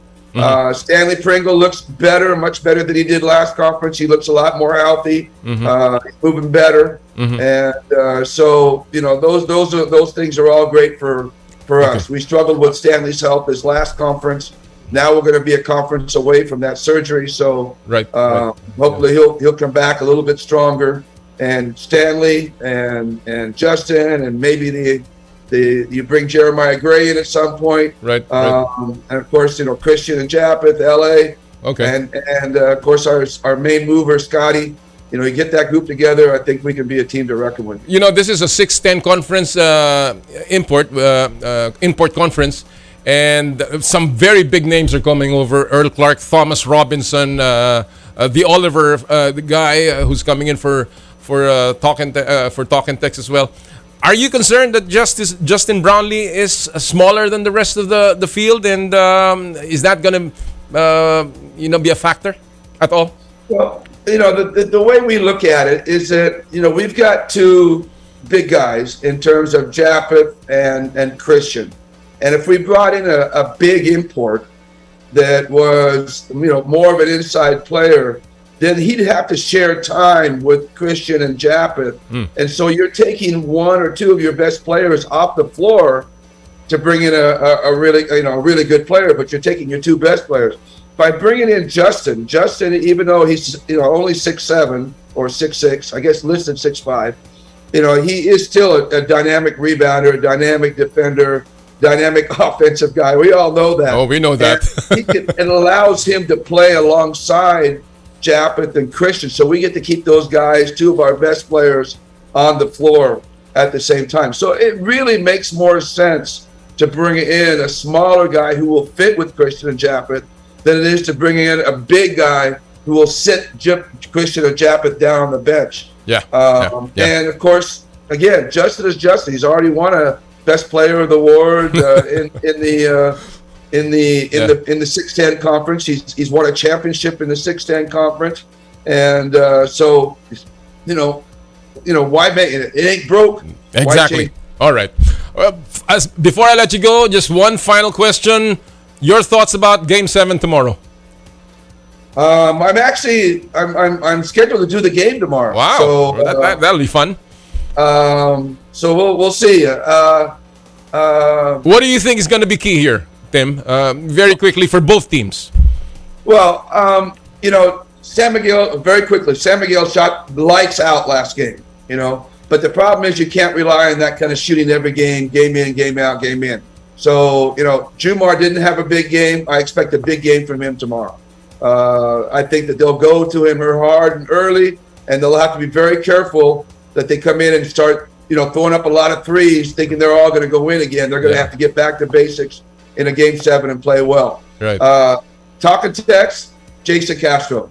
If Jason can play, then they've got a really good shot. If Jason doesn't, that team is, they've got Mikey Williams, and he's special, no doubt about it. Pogoy is just, playing out of his mind as he usually does in the playoffs. But that team is really run by Jason Castro. And unless you can get a 90% Jason Castro out on the floor, I think San Miguel comes in as heavy favorites. All right. But I think both coaches are coaching a wonderful series. Yeah. They're making great adjustments. They're getting their teams to fight back from deficits. It's been a great series so far, and I expect a great Game 7. And I expect a great broadcast tomorrow. Obviously, I will be watching you, and again, it's gonna be fun hearing you once again behind the mic. Tim, thank you so much for your time. Good luck to Ginebra. Good luck to Gilas, and I hope to see you sometime just to have a little catch-up chat very soon. I miss you behind the mic, by the way. Well, that won't happen in a while. Thanks. Yeah, I know. You're too busy now. No. Thank you so much. Thank you so much, Tim. Thank you. Mga kaibigan, the winningest coach in PBA history, Coach Tim Cone, sa Power and Play. And I got a lot of his thoughts on Gilas as well as his own team. Alright, bago po natin ipasok ang ating huling panauhin ngayong araw pong ito, magbalik tanaw lamang tayo sa ating This Week in Sports History. Power and Play with Kom Noli Eala. August 29 or 2009 or 13 years ago, nag-debut si Cristiano Ronaldo para sa giant Spanish club na Real Madrid. Naka-goal sa penalty kick si CR7 para sa Los Blancos na para manalo kontra Deportivo 3-2. World record transfer fee noong mga panahon na yon ang 94 million euro na bayad para sa Portuguese superstar. Mula sa kanyang debut game, tumagal ng halos isang dekada si Ronaldo sa Real Madrid. Meron siyang 450 goals sa Spanish club sa loob ng 438 appearances. Cristiano Ronaldo debuts for Real Madrid this week in sports history. Talking about Europe, well, ang ating pong next guest is from that place. We caught up with him in Serbia, his hometown. And of course, ang kwento tungkol sa bakit siya umalis sa Gilas Pilpinas. Let's now feature in our In the Spotlight. Power and Play with Kom Noli Eala. Walang iba kung hindi ang dating consultant ng Gilas Pilpinas, Coach Nenad Vucinic. What a great honor and pleasure to have with us Coach Nenad Vucinic. Coach, thank you so much for joining us once again on Power and Play. It's good to be back with Filipino people, at least long distance, but it's still good. Yes, absolutely. Well, talking about long distance, you are back in Serbia. Are you there for a visit? Are you just taking a break, or is this part of your new job or new posting? No. I'm just back to see my family, my wife and my daughter, and also I went to Montenegro, which is very close, and saw my sister and my mother. So it's good to be back. It's not a part of the job. It's just a holiday, and expecting that hopefully I will find something very soon to go to New York.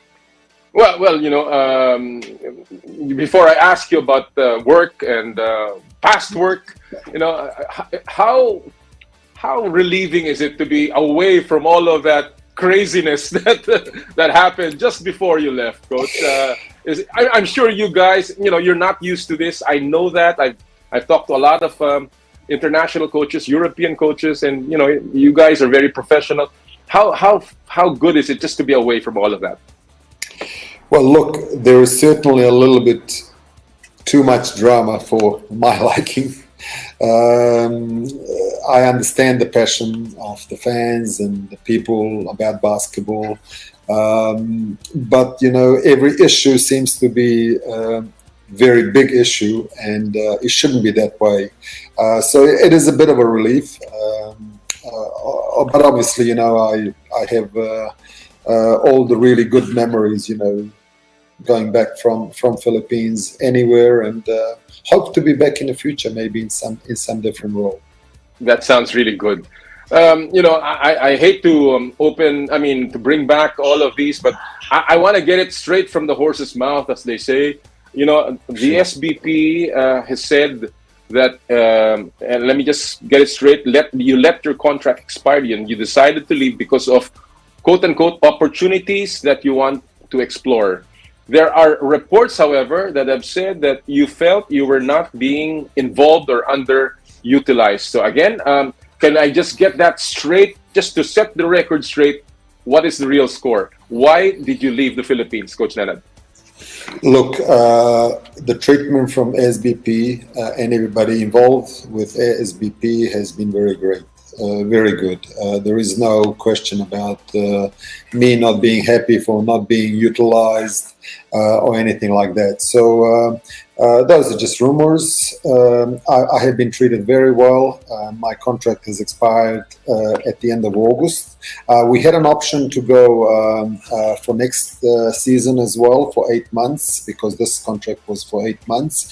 But it was my decision to choose to look at other possibilities. Well, that I guess is the thing that begs the question. You have a contract, as you said, that is 8 months. You decided to end it on the 6th month. And so, people are wondering what was the real reason for that. And considering that, obviously, you came here in February, and,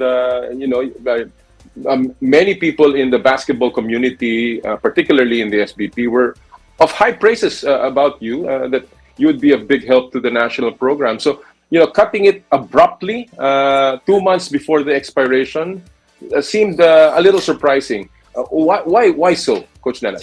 Well, first, it wasn't cut 2 months early. It was the contract for this season has expired end of August, we had an option of going for another 8 months from January 2023 for the World Cup.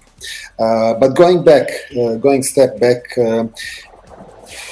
I have been head coach for 32 years, and the reason why I decided to accept this offer from my ex-mentor and a very good friend, Ted Baldwin, who was at the time the director of national program of the coaching, was because I felt, because we have worked together and done some great things, that I was happy to be in this consulting role and working with him for the national team for the World Cup. Happened what happened. He wasn't part of the national program. He wasn't director anymore. And I really, to be honest, and I said to everybody in SBP as well that it's fine. Those things happen, and I will leave as well because I'm his guy that brought me over. But it was his insistence that I stay. He really honestly wanted me to stay with the program to help the program in the future. I was really reluctant, but after talking to Coach Schott, who was his replacement, and Manager Butch, for example, I've decided to have a go, and I really enjoyed my time. I spent a great 6 months. I stepped in for Coach Schott a couple of times because he couldn't go because of the commitments in PBA, and I enjoyed that as well. I enjoyed working with players, and this didn't come abruptly. It was about a month ago when I advised SBP that I will be looking to go elsewhere, and they really tried to keep me. So there was no hard feelings between us at all. The fact, that I wasn't working with Coach Ted anymore, it was initially my decision to leave, but that wasn't, the part of this final decision, to go and look for something else. All right. Well, so clearly, there was a desire to push forward with another contract, but it was your decision, partly because why you came over was no longer there, and obviously there are other opportunities for you. So let's make that very clear again. You are in your time with the SBP. How did you feel about your stay, and were you satisfied with the kind of job that was given you? Yes, I was satisfied. Obviously the preparations were always limited. I was, thrown a little bit, at the deep end, to go to New Zealand to face their best team. But it was, they gave me a choice, and asked me would I do it, and I did. And I did do it, and I don't regret it. And I had a really great time coaching those young guys in games against Korea, where they played really well. We had a tough night, against New Zealand in Auckland, but that was expected, with the strength of the team and the limited preparation we had. But I had no regrets at all staying. I had no regrets taking, that role. As a consultant, as assistant coach, or whatever you're going to call it, or as a head coach in that short period of time. But with all the drama that was happening, I thought it was best for everybody that I just quietly slip out, and I already have got some other offers that where I can go, and I thought that it was best for everybody that to calm things down and let Coach Schott work, in his piece, with the team for the remainder of this World Cup campaign. All right. How was your stint? Of course, you were also a consultant for Meralco, and you went all the way to the Game 7 of the semifinals of this particular conference. How was that stint for you as well? I already covered, with Gilas, how it was, and I was happy, to be part of, there are some really great young people there, good players as well, but really great. They have passion for the game, and I really enjoy that.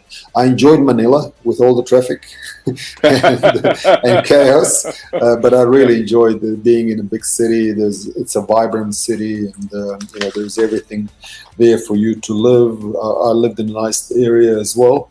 Meralco is another chapter, another sort of a separate story, and I really want to emphasize that because came out of nowhere, where bosses have asked me if I can help there as well. It wasn't my plan, and I was again reluctant a little bit because of the time and also coming into a situation like that.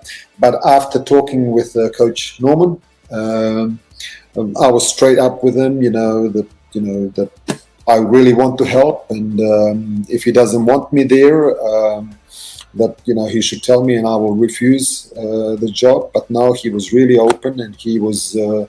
We had a really great relationship with him and with the other coaches as well. And when he had to, unfortunately, attend to his mother that recently passed away. I tried to, step up a little bit for him and help Coach Luigi, and it was really great time. I really had a great time. A lot of time for those players. I think they're punching way above their weight, taking San Miguel to Game 7. I think we could have even won that game, if you played a little bit better. And I only had fond memories, especially with Meralco, and hope to be back in the future there one day. Well, you had stamped your imprint, obviously, not only with Gilas, but also in the PBA. And I think many people appreciate your quiet demeanor, yet very effective one for the team. Your involvement with Gilas was with the Windows, obviously, and of course with the FIBA Asia Cup. Coach Nenad, what is your analysis of the program? Utilizing this pool of young players and trying to develop them. Do you think that this was a right move in creating a sustainable program for the Philippines? Being a host, takes a lot more responsibility and a lot more pressure. It's probably a one-off thing in the lifetime, although Philippines had World Cup back in 78, I think. But it's very rare that in one lifetime you get 2 World Cups at home for the game that is most popular in the country. So it's added responsibility, added pressure. But there is no consistency in a way that you can always get the same players, that you can always have preparation. But every other country in the world is in the same books. If you have a league running, you cannot get players from there. If you have a PBA, for example, if you have UAP running, you cannot get players from there. You can't get players from overseas, and there's a lot more now overseas players that are in a contention for Gilas. So it's messy, but it's not messy due to bad management. It's just messy because just the way it is. And I think all these difficult times now that we had in the last 6 months will only be a benefit. We had to throw some young guys into major roles, guys like Carl Tamayo, Gio Chu, Kevin Kimbao. We had to throw them, to be leaders of the team against nations like Korea and New Zealand. So I think eventually there will be benefit in that. But you have to face it that there are some very, very great great players in playing overseas and playing in PBA. So for July has to be the best team that plays that has 3 months preparation for the World Cup. So we're hoping. I'm really hoping that there will be a really nice team that will play. And this last window has shown that if you can compete in Beirut against Lebanon, it's very, very positive thing. And that's probably still not the strongest team we can put on. Exactly. Well, talking about strength, the entry of Kai Soto, of Jordan Clarkson, of several PBA players into Gilas, obviously was a big boost. Do you think that with the limited time we have left, it is now inevitable that we scrap the developmental side of the Gilas program and really concentrate just bringing in the most talented players from the country? Well, the truth is that you cannot do it because in November and February windows, I mean, the chance of getting PBA players is going to be very slim.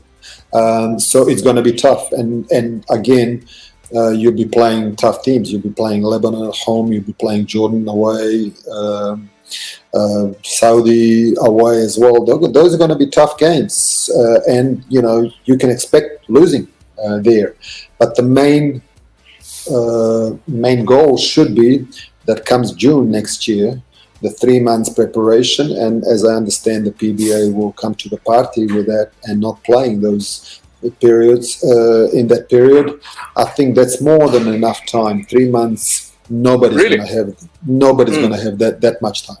No country in the world. So 3 months preparation. If you have a good preparation, good trainings, good games that you will play, preparation games, you can get the best out of the team. All right. Looking at the current team that we had, and you mentioned the game against Lebanon, the game obviously against Saudi Arabia, which we won handily. What are your thoughts about this team now? Where have we improved, and obviously, what else do you think does this team need to be competitive? Look, it was a little bit messy, obviously, with, changes of the head coach, we had to run some different things, because I wasn't really familiar that much with a system that Coach Chop was running. So it was a little bit messy, but the development of the players, I think it did happen in the last 6 months. What now? Now is really the time to focus. Again, when I say now, I mean, from June next year, because as I said, November and February is going to be very difficult to do anything. It's important now that the team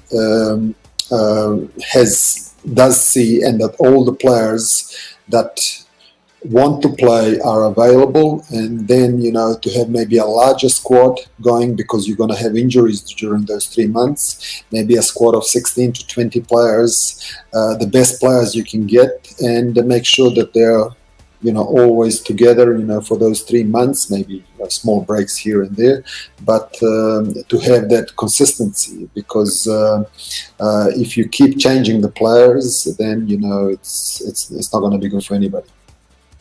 We know what's at stake in the World Cup next year. Realistically, obviously, it's going to be very difficult for us even to break into the top 8. But there is a chance as a home team. But the stakes include making it to the Paris Olympics as the best Asian team. Is that something that you think is?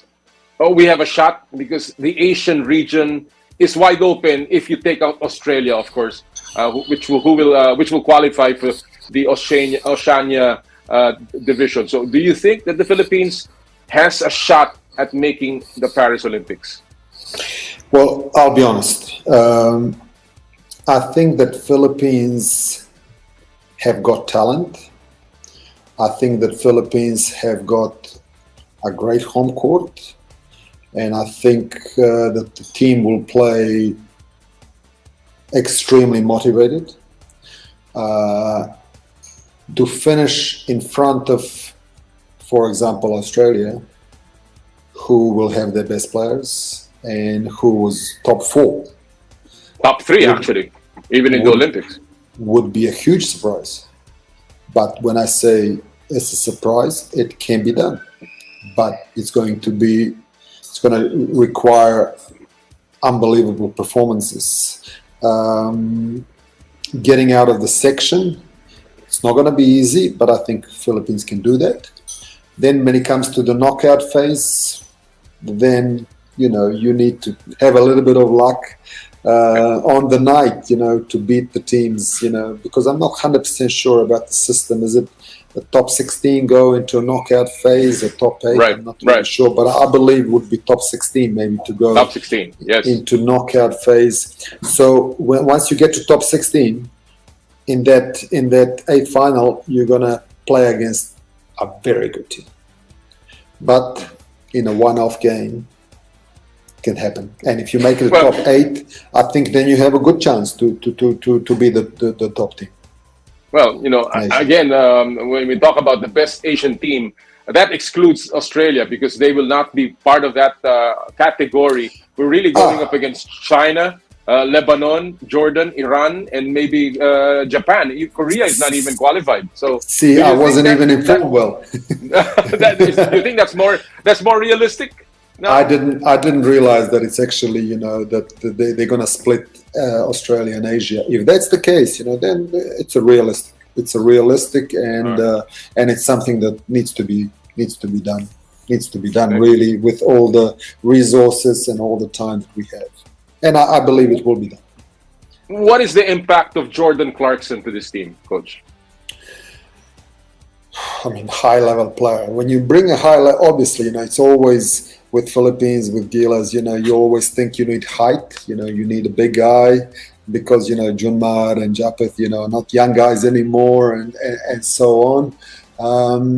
But, if you bring a quality player like that, and I don't mean only quality as what he does on the court, from what I see and from what I hear, he really feels Gilas as his team. And that's really so valuable. And he's a great player. No one can question that. And I don't think we can probably get a better level player at the big guy spot. So I think it's very realistic. that he should be that guy. I think we should have a plan B. In case, hopefully not, right. He gets injured or whatever happens, or if all the big guys, you have to think about that because it's a one-off thing and it's a 3 months preparation and injuries do happen. So I think, we need to really cover all the bases that we make sure that there is... Yan po mga kaibigan, si Coach Nenad Vucinic ang ating interview with him a couple of nights ago. And the last question there really was, saan ka papunta? And he said, he might land. Hindi na pa niya pwede daw i-announce, but he might be going to Japan for a consultancy muna. So again, we thank Coach Nenad for his time and sa kanyang very candid na mga sagot sa ating mga katanungan. Alright, bago po tayo magtapos, gusto ko lang po i-announce lahat ng mga nanalo doon sa Joyride Top Up promo dito po sa Power and Play. Yung Joyride winners ng 1,000 e-wallet credits. Si Adriel Tomas, ang isa po nating nanalo. Si Christine Nicole Timwat. Lizel Magpayo. Eliza Isabel Diamson at si Marlon Novilla. Congratulations sa inyong lahat. 1,000 pesos na e-wallet credits mula sa Joyride Super App para sa mga delivery, sa motorcycle taxi na biyahe at sa Joyride card. Maraming salamat muli sa Joyride. Oh, by the way, breaking news lamang, EJ Obiena nanalo laban sa world number 1 Mondo Duplantis sa Brussels. Naku, tinalo si Duplantis. First time niyang talunin si Duplantis, mga kapatid. 5.91 si EJ, si Duplantis 5.81. Congratulations, EJ! Panay ang ating pagbubunyi sa ating national gem sa track and field. Doon po sa mga nagpadala ng kanyang mga meron tayong about 2 minutes here. Gusto ko lang pong basahin yung ibang nagpadala sa ating pinupulsuhan. Ano pa ang mga reforma sa sports. Peter Paul Gepuela, naku, kaibigan ko to. Since most sports are headed by old-timers and complaints of mismanagement are rampant, let's change the heads with young, dedicated, motivated, and former athletes. Maganda yan, Mula kay Edgar Bias, I think Philippine sports needs a unity in every sports association. Mula kay Martin Donato, more incentives for Filipino athletes. Si Cherry Cabaltera, reform, budget, time, preparation, transparency. Si Zaldi Zajonia, sabi niya, magkaroon ng retirement benefits, gawing regular ang mga sahod ng mga atleta. Erickson Boringot, ma-utilize ang Sports Village Academy sa Pampanga. Si Orly Babia, sabi niya, we need to go back to the grassroots development. At marami pa po na nagpadala sa ating Facebook page, pati sa Twitter, marami pong nagpadala. Isang konting basa lamang dito, sabi ni BBE Passer, Chairman, sana magkaroon ng consistent program sa lahat ng sports na may jurisdiction, i-develop yung potential players. Si Bon Consular, sabi niya, long-term sports program. Marami pa po ito nagpadala. Marami po salamat. Siguro next week magkakaroon ulit tayo ng mga gift certificates mula sa Chooks to Go, ang nag-iisang manok ng bayan. That'll do it for us this morning, mga kapatid. Again, salamat po sa lahat ng nagbigay ng inyong pabati.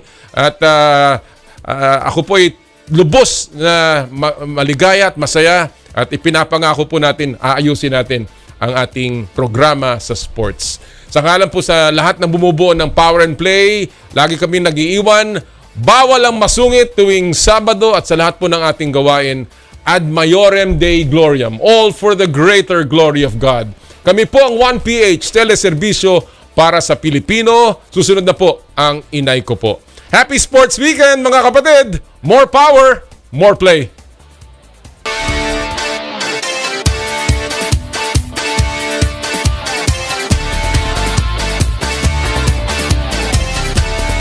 Sa kapwa ko Pilipino, ipagmalaki ang galing na meron tayo.